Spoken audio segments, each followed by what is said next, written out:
Joined out by Syracuse head coach Gary Gait ahead of the ACC Opener this weekend down at the University of Virginia. We're going to open it up for questions. Gary, on the surface, Virginia's not Virginia, but I'm sure you approach it differently and look at them differently. It's a rivalry game and everything that it has been about over the years, right? Well, Virginia's just full of talent. You know, they've done an amazing job recruiting. Lars is a great coach. So they're just trying to find the chemistry. And you never know when that's going to hit, and you don't want to be the team that helps them get there. So we know they're dangerous. We're trying to take advantage of the way they're playing right now and hope and try not to provide them an opportunity to come together and really gel as a team. Is there a characteristic about playing a Lars Tiffany team that you have to be cognizant of when you go up against them?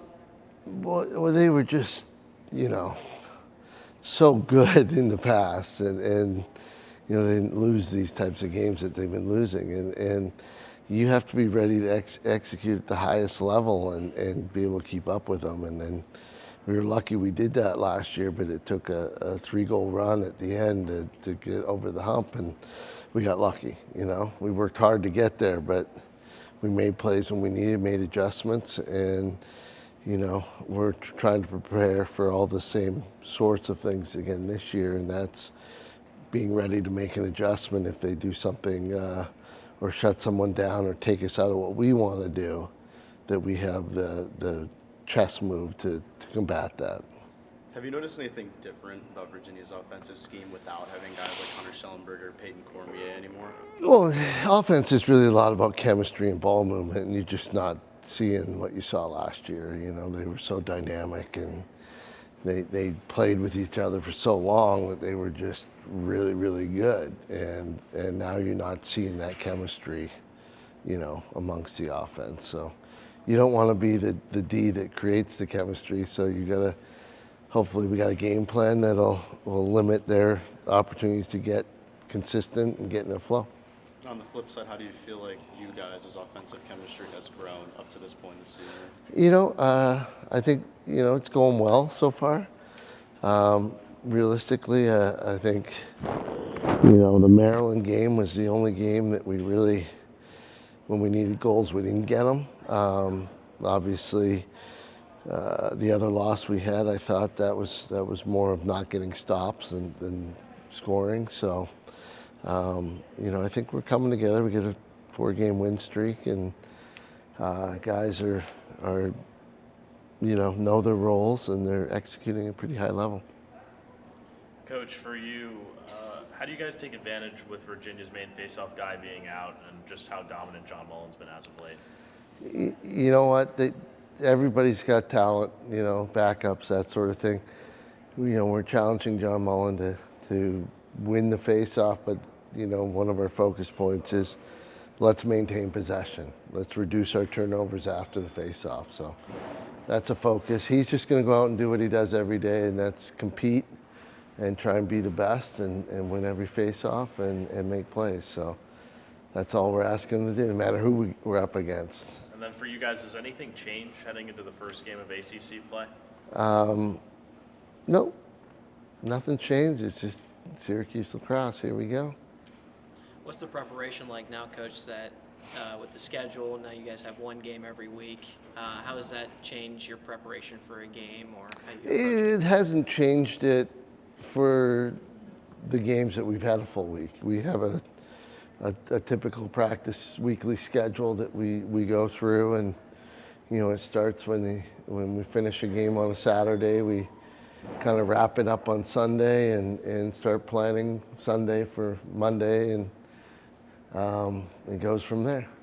What can you say about Jimmy McCool? It really seems to find his stride as of late, and obviously career high in saves last time out. How do you feel about him? Yeah, Jimmy's played well all year except for one game, and you know, our goal is usually 50%.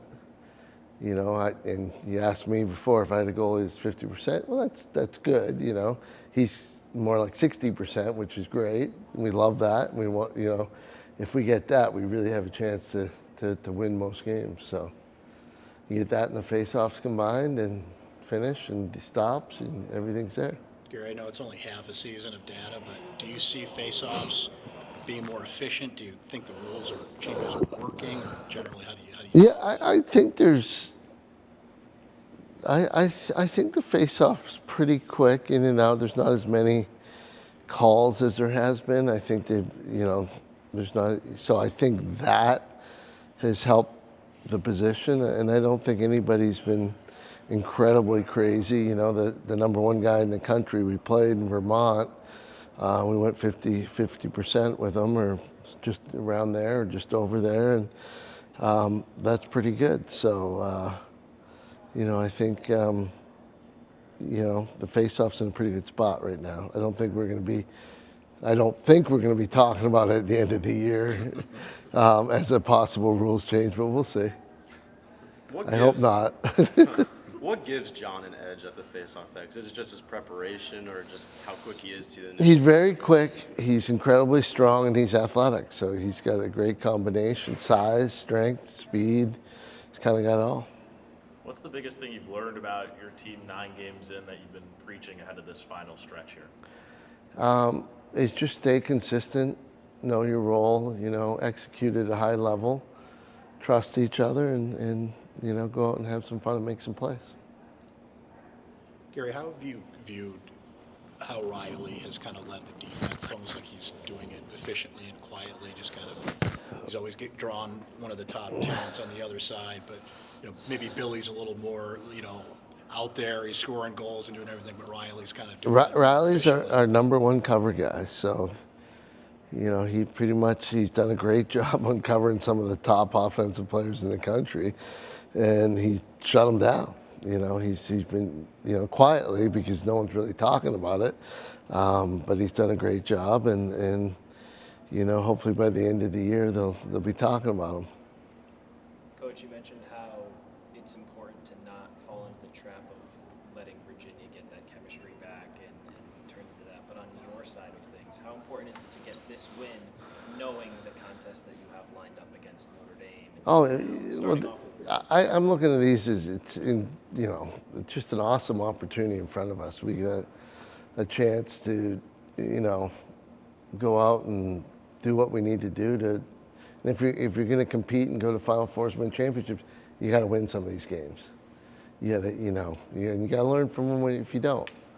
But these are the types of games you have to play, and they've all kind of come down to the end of the season. We got 5 really good games ahead of us, and we're super excited about it.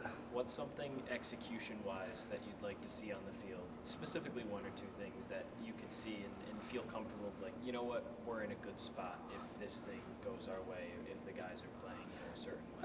I don't know if it's 1 or 2 things. It's just a combination of everybody executing in their position. So it's every spot. But it starts with face-offs and goalie play, and goes to defense to offense. So, I hope we can shoot well, make plays, get open shots. We want to score those. So hopefully they're building their confidence. They're getting better at executing that and finishing them. So there's all different spots we're looking for execution. That's what it takes to win. You can't have glaring weaknesses and really be successful. You got to be solid in every single position.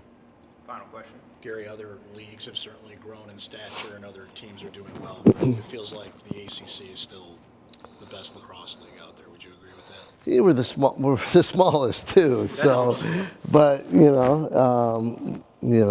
as I know, all of us as coaches would love one of our ACC teams to add men's lacrosse. I don't know if it'll ever happen, but we'd love to have an automatic, and we'd love our league to continue to be at the highest level. And I think was it one of our alums I saw on a social media post was talking about the mid-majors and how Denver got in last year, but typically it's still Ivy, Big Ten, ACC that dominate the Final Four.